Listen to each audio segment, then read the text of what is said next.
We're still here at Lumpkin County High School with Indian senior defensive player Logan Head. Logan, thank you so much for being on the show today. No problem. Glad to be here.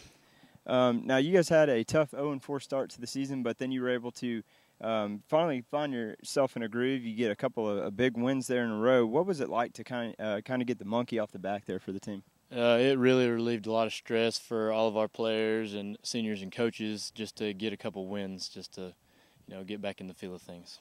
Now, despite jumping up to Class 4A this year for the first time, you do have a lot of the opponents that you are very familiar with: Chestatee, Stevens County, Monroe area. All of them jump up with you, and then on your non-region schedule, part of the slate, you have White County and Dawson County that you had to play earlier this year.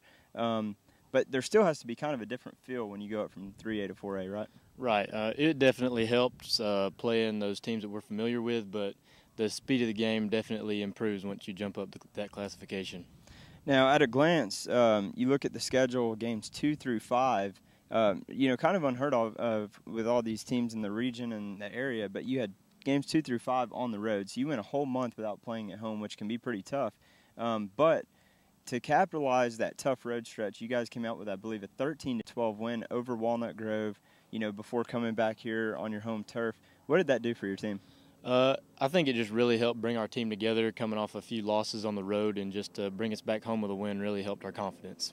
Now, you guys are primarily a younger team. You're one of the 10 seniors on the team, which is very few, and I believe that's the lowest number of any class on this team. So a very young, talented program, up and coming.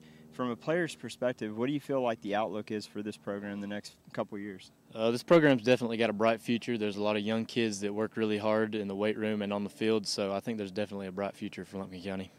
Now, last question for you, and then we'll let you go, but you got 2 wins on your belt, so again, that's 2 great wins kind of propelling you guys forward, but there's always room for improvement no matter what team you are. What's your guys' focus on improving on the most, in the last 4 games of the season?